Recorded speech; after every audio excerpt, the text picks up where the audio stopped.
13ই December 2025 আমরা ঘুরে এলাম বীরভূম জেলার জয়দেব কেঁদুলি।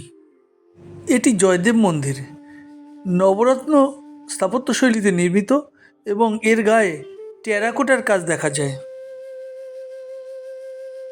পশ্চিমবঙ্গের বীরভূম জেলার অজয় নদের তীরে অবস্থিত জয়দেব কেঁদুলি হল বিখ্যাত কবি জয়দেব গোস্বামীর জন্মস্থান, যা মূলত রাধাবিনোদ মন্দির ও পৌষ সংক্রান্তির মেলার জন্য বিখ্যাত।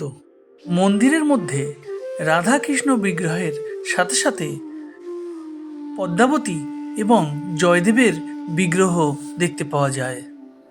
জনশ্রুতি অনুসারে কবি জয়দেবের জন্মভিটের উপর 1683 খ্রিস্টাব্দে বর্ধমানের মহারানী ব্রজকিশোরী দেবী এই রাধাবিনোদ মন্দির নির্মাণ করেন। তবে কিছু তথ্যের আছে রাজা কীর্তিচন্দ্র বা রাজা ত্রিলোকচন্দ্র বাহাদুর কর্তৃক 1692 সালে বিগ্রহ স্থাপনের কথাও বলা হয়। রাস্তা ধরে এগিয়ে চলেছি অজয় নদের দিকে। শ্রী জয়দেব গোস্বামী ছিলেন দ্বাদশ শতাব্দীর একজন বিখ্যাত সংস্কৃত কবি, ভক্তিবাদী সাধক এবং রাজা লক্ষণ সেনের সভাকবি। বীরভূমের অজয় নদের তীরে কেন্দুবিল্ল গ্রামে বা কেঁদুলি গ্রামে জয়দেব জন্মগ্রহণ করেন। তার পিতার নাম ভোজদেব এবং মাতা বামাদেবী। জয়দেব পদ্মাবতী নামক নৃত্যশিল্পীকে বিবাহ করেন। শোনা যায় স্বামী স্ত্রী উভয়ই পরম বৈষ্ণব ছিলেন। কিভাবে যাবেন? কলকাতা থেকে ট্রেনে বা বাসে বোলপুর বা দুর্গাপুর, তারপর বোলপুর বা দুর্গাপুর থেকে বাস, অটো বা ট্রেকার পাওয়া যায়। এটি বীরভূমের ইলামবাজারের কাছে। এখানেই পৌষ সংক্রান্তিতে মেলা বসে।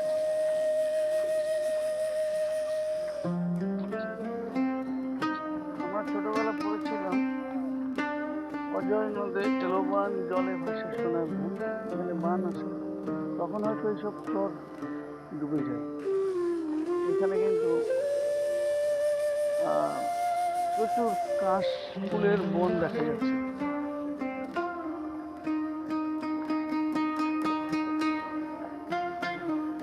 অজয় নদ বাংলার বিভিন্ন জায়গায় ছড়ানো অজস্র ইতিহাস, এবং এইটা হচ্ছে জয়দেবের ইতিহাস বিজড়িত স্থান।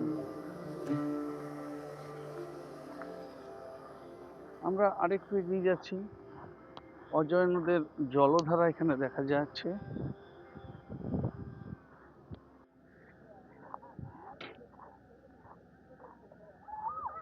এখানে আজকে আবার হাট বসেছে, শনিবার করে হাট বসে, এবং পৌষ সংক্রান্তিতে এখানেই মেলা বসে।